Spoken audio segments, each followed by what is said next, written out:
Hello बच्चों, let's read the question.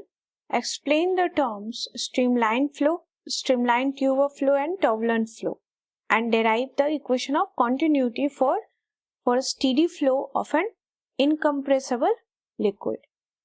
Now the key concept here is, first part में तो हमें define करना है या एक्सप्लेन करना है, कह सकते हैं डिफाइन करना है. Streamline, that is also called as laminar flow and turbulent flow को.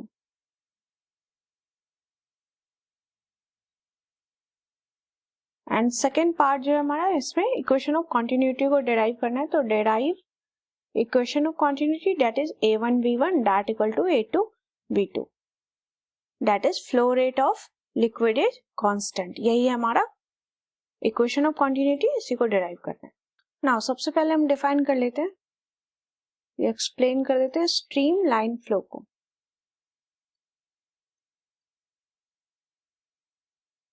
स्ट्रीमलाइन फ्लो ऑफ लिक्विड क्या है? That is a smooth flow. अगर लेयर के फॉर्म में लिक्विड फ्लो हो रहा है, like this is the flow, जहां पर जो पीछे पार्टिकल है वो आगे वाले को फॉलो कर रहा है, लेयर के फॉर्म में बिल्कुल स्मूथ फ्लो है.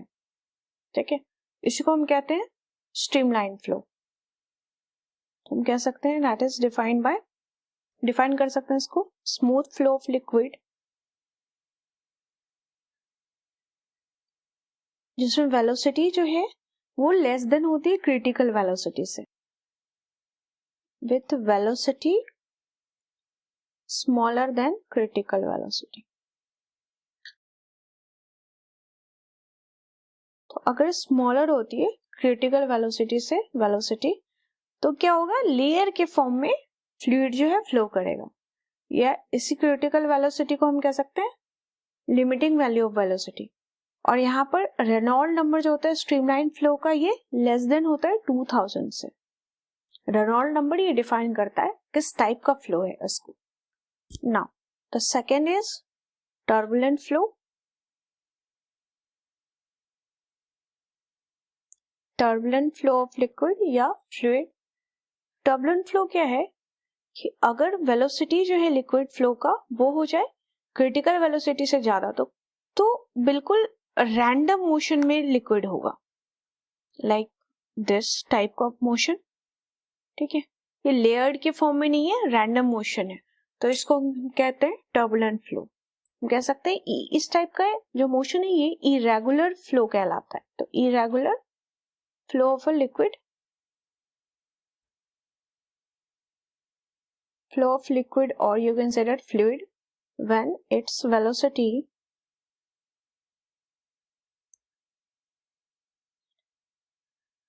increases beyond critical velocity.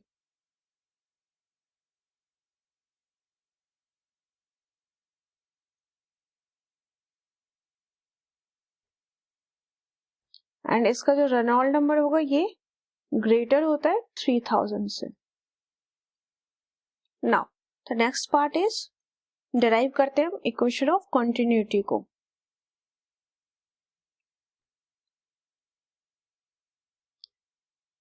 इसके लिए सबसे पहले हम डायग्राम ड्रॉ करेंगे. एक ट्यूब या पाइप ले लेते हैं जिसका क्रॉस सेक्शन जो है वेरी कर रहा है. सपोज हमने यहाँ पे जो एंटर हो रहा है लिक्विड वो एंड ए से हो रहा है, एंड टर्मिनेट जो एग्जिट कर रहा है लिक्विड वो एंड बी पर कर रहा है. तो एंटर हो रहा है with velocity v1 and cross sectional area यहाँ का a1 है, एंड बी पर वेलोसिटी v2 है एंड क्रॉस सेक्शनल एरिया यहाँ का a2 है. नाउ तो हम मान लेते हैं कि लेट ρ1 एंड ρ2 ये है densities of liquid at ends A and B respectively.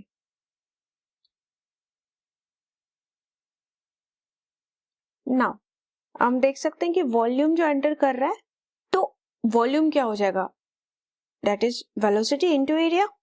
तो यहाँ से हम मास फाइंड आउट कर लेते हैं कि कितना मास हमारा टर्मिनल ए पर या कह सकते हैं क्रॉस सेक्शनल A1 पर कितना मास एंटर कर रहा है।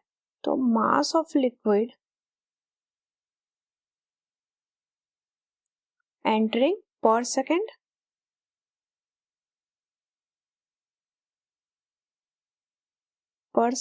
एट एंड ए इज, तो मास कैसे हम फाइंड करेंगे, mass that equal to volume into rho that is density. तो मास अगर हम m1 ले लेते हैं तो वॉल्यूम क्या होगा हमारा, वॉल्यूम हो जाएगा पर सेकेंड में that equal to area into velocity. तो A1 V1 into density that is rho 1। Now mass देख लेते हैं, mass of liquid cross sectional A2 पर, mass of liquid leaving per second at end B,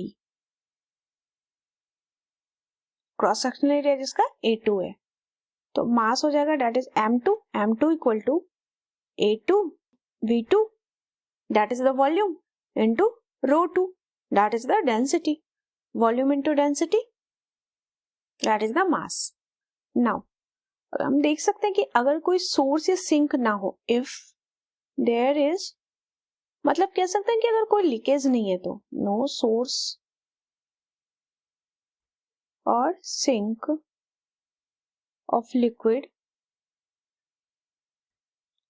then mass of liquid at A पर equal हो जाएगा mass of liquid that leaves per second at B. तो हम कह सकते हैं कि M1 equal to M2। Now M1 M2 की वैल्यू हमने फाइंड कर ली है, उसको रख देते हैं। तो A1 V1 into rho 1 that equal to A2 V2 into rho 2। इसको हम इक्वेशन 1 ले लेते हैं।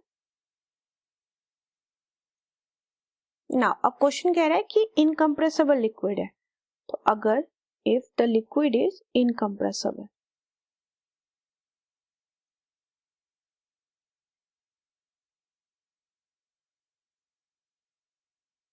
इसका मतलब इसकी डेंसिटी इक्वल होगी, then rho 1 that equal to rho 2। Now then equation 1 becomes,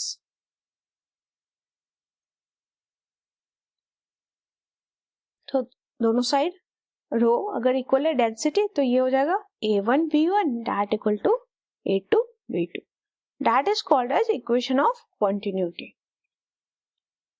this is equation of continuity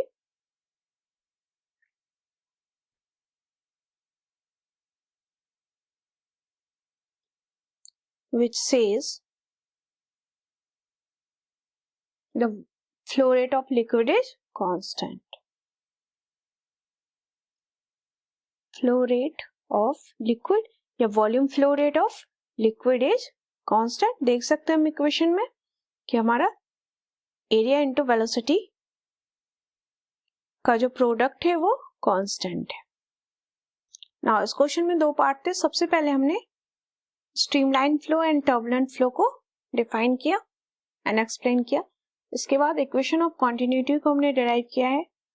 cross sectional varying cross sectional का पाइप ले लिया है, तो इसका जो एरिया है वो वेरी कर रहा है, तो जहां से लिक्विड एंटर हो रहा है इसका एरिया हमने A1 कंसीडर किया, जहां से एग्जिट कर रहा है A2 एरिया। नाउ तो हमारा जो इक्वेशन ऑफ कॉन्टिन्यूटी है that is A1 V1 that equal to A2 V2, यहां से हम प्रूव कर सकते हैं, which means that flow rate of liquid is constant.